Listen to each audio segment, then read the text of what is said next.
इस वीडियो में हम रोगाणुरोधी प्रतिरोध यानी एंटी माइक्रोबियल रेजिस्टेंस के बारे में बात करेंगे। चलिए थोड़ी सी हिस्ट्री से शुरू करते हैं। 1945 तक और यहाँ तक कि 1945 में भी जन्म लेने वाले हर बच्चे की जीवन प्रत्याशा यानी लाइफ एक्सपेक्टेंसी या यूं कहिए कि औसत आयु केवल 30 वर्ष थी। लेकिन सिर्फ 10 सालों में 1955 तक यह बढ़कर 50 वर्ष हो गई। तो इन 10 सालों में ऐसा क्या हुआ जिसने जीवन प्रत्याशा को इतना बढ़ा दिया? चलिए पता करते हैं। 1945 तक अगर किसी के शरीर में कोई संक्रमण होता था, इन्फेक्शन होता था, या मान लीजिए उनकी उंगली पर कोई छाला या घुटने पर कोई खरोंच लग जाती थी, तो इस बात की बहुत अधिक संभावना होती थी कि इस संक्रमण के कारण उनकी मृत्यु हो जाए। ऐसा इसलिए था क्योंकि उनकी प्रतिरक्षा प्रणाली यानी इम्यून सिस्टम उस संक्रमण से लड़ने में सक्षम नहीं होता था। लेकिन 1945 में एंटीबायोटिक्स का बड़े पैमाने पर उत्पादन शुरू हुआ और इसने चिकित्सा के इतिहास की दिशा ही बदल दी। चलिए देखते हैं कि एंटीबायोटिक्स नाम की यह अद्भुत दवा कैसे काम करती है। मान लीजिए कि यह मानव शरीर है और मान लीजिए कि कोई संक्रमण जैसे कि एक बैक्टीरिया यानी जीवाणु मानव शरीर में प्रवेश कर गया है। अब यह बैक्टीरिया अंदर आते ही क्या करेगा? ये अपनी संख्या बढ़ाना शुरू कर देगा और इससे इंसान बीमार महसूस करने लगेगा। अब अगर उनकी प्रतिरक्षा प्रणाली इस बैक्टीरिया को नष्ट करने में सक्षम है तो वे फिर से ठीक हो जाते हैं। लेकिन अगर उनकी प्रतिरक्षा प्रणाली बैक्टीरिया से लड़ने के लिए पर्याप्त मजबूत नहीं है तो उन्हें एक एंटीबायोटिक की आवश्यकता होगी। अब जब एक एंटीबायोटिक दवा दी जाती है तो एंटीबायोटिक में मौजूद रसायन जाकर जीवाणु की कोशिका भित्ति पर हमला शुरू कर देते हैं और इससे जीवाणु नष्ट हो जाता है। एक बार जब जीवाणु मर जाता है तो मानव शरीर संक्रमण से मुक्त हो जाता है और इंसान फिर से सामान्य रूप से जीवन जी सकता है।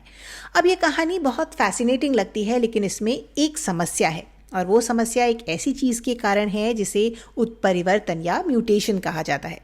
अब उत्परिवर्तन वास्तव में होते क्या हैं? चलिए हम समझाते हैं।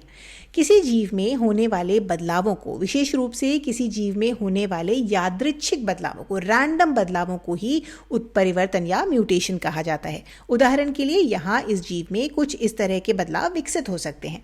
अधिकतर उत्परिवर्तन सिर्फ यादृच्छिक बदलाव होते हैं, रैंडम होते हैं। लेकिन उत्परिवर्तन के बारे में एक रोचक बात भी है। उत्परिवर्तन एक पीढ़ी से दूसरी पीढ़ी तक जा सकते हैं।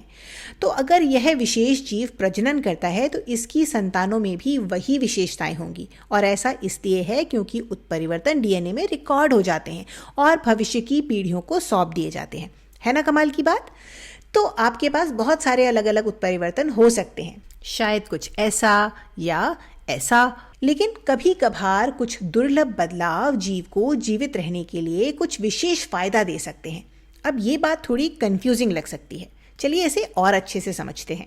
चलिए अपनी पुरानी कहानी पर वापस चलते हैं जहां संक्रमित मानव शरीर को एंटीबायोटिक दिया जा रहा है।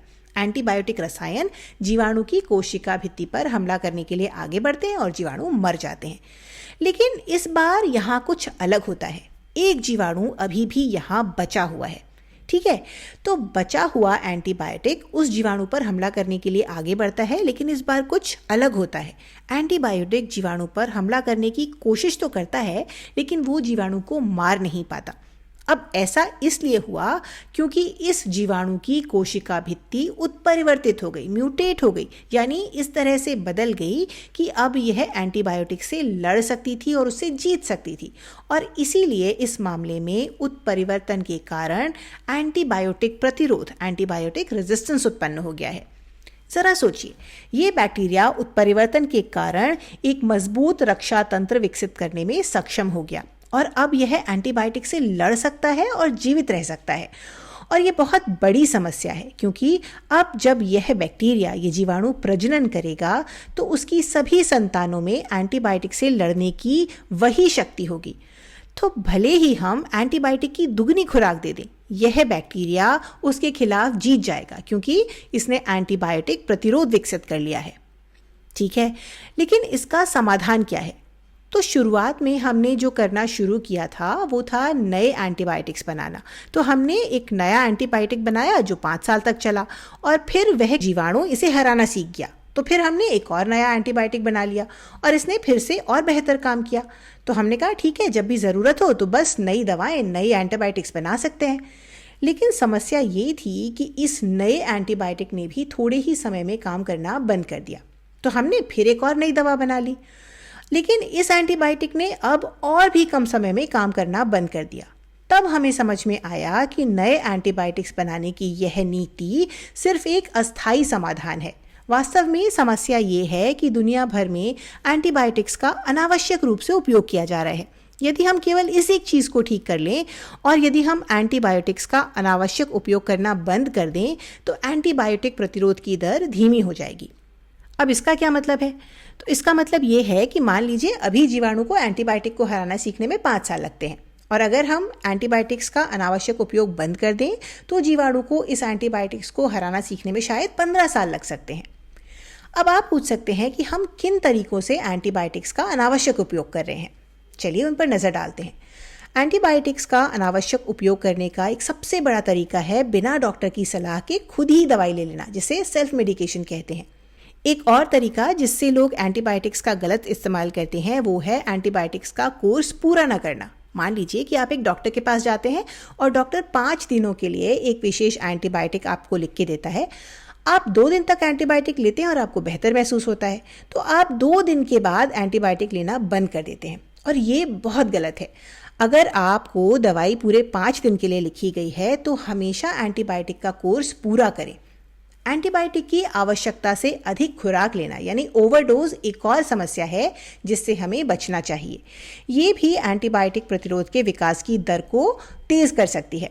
एक और बड़ी चिंता की बात यह है कि पोल्ट्री फार्मिंग यानी मुर्गी पालन में भी एंटीबायोटिक्स का उपयोग निवारक दवाओं के रूप में किया जाता है। चलिए हम आपको बताते हैं कि ये चिंता का विषय क्यों है। तो जब पोल्ट्री फार्म में मुर्गियों को पानी और चारा दिया जाता है तो उसमें एंटीबायोटिक्स मिला दिए जाते हैं। धीरे धीरे मुर्गियों के अंदर के कीटाणु इन एंटीबायोटिक्स का प्रतिरोध करने लगते हैं और फिर ये एंटीबायोटिक्स मनुष्यों के लिए भी काम नहीं करते। तो एंटीबायोटिक प्रतिरोध के लिए पोल्ट्री फार्मिंग एक बहुत बड़ी समस्या है। तो इस वीडियो के लिए बस इतना ही। हमें उम्मीद है कि आपने एंटीबायोटिक प्रतिरोध के बारे में बहुत कुछ समझा होगा और सीखा होगा और भविष्य में एंटीबायोटिक्स का उपयोग करते समय आप सावधान रहेंगे।